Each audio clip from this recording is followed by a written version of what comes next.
izay no maharesaka teo amin'ny taranja baolina lavalava fa ivadika eo amin'ny taranja lomano isika satria dia nanomboka androany tetsy midobo filomanosany ANSP Filoha ihany koa ny fanokafana ny tao pilomanosana taona 7 20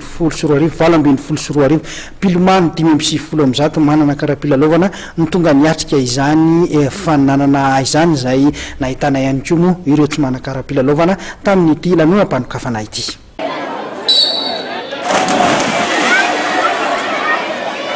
Pilomano misa 5 avy amina club asivy izay ahitana ny LMDV, ny Jirama, ny Kosra, ny Manajinina, ny Saint-Michel, ny Dobarano ary ny lycée français sy ny 3 ANS ary Kosfa no tonga niatrika ny Lomano ho fanokafana ny tao-pilalovana 7 20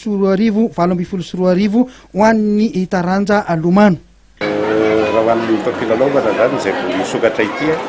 dia ny Mabelombolo dia namaro ny antso ireo nasaina ankoatra ny licencié arak'ilay voalazanao teo ireo para-olympique ny non licencié ary ny orinasa ary tsara mariana koa fa mbola misy master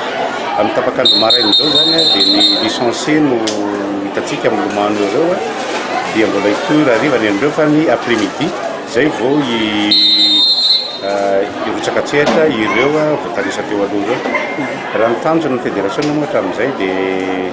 ataontsika hoe Lomano an'ny daolo be dia izay no antony manokana nanasana an'ireo sokajy voalaza ireo ary teo fanoloany azo lazaina fa io aranatena fa Lomano iray any anampy azy zany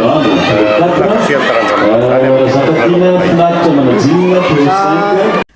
Arak'izany dia tanteraka omaly ihany koa ny fivirimbe ara-potoana ny fédération malagasy ny taranja Lomano izay fanao isa-taona mbola nazo ny fatokisana 100% tamin'ireo ligue paritra tonga niatrika ity fivirina ity ny fédération malagasy ny taranja Lomano. Vita omaly ny assemblée générale ordinaire izay fanao isa-taona ny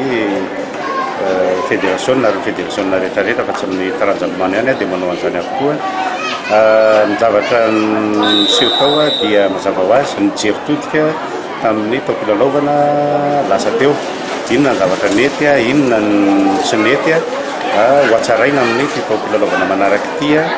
teo ireo tatitra isan-karazany toy ny tatitra arabola ny tatitra ny fampandehanan-draharaha amin'ny ankapobeny ary ny tatitra teo amin'ny lafiny teknika. Zavatra anisany misongadina zany amin'ity tao-pilalovana ity atao aorianan'izay an'izay aloha dia ny tsara mariana fahazahoan'ny fédération ny quitus mba ahafahany mitantana indray an'izany fédération zany na manindry tanany ho an'ny tao-pilalovana manaraka ary vao resaka tao ny zareo tao am-pomina moa tonga tao vao resaka tao ny fanaovana ny ataontsika hoe stage ho an'ireo pilomantsika ireo izay atao any amin'ny firenena Sinoa amin'ny taona hoavy. Araka ny fanazavan'ny tale teknika nasionaly dia mbola tsy natao hifaninanana loatra ity tao mpanokafana ny filomanosana ho an'ny taona 7 20 ity.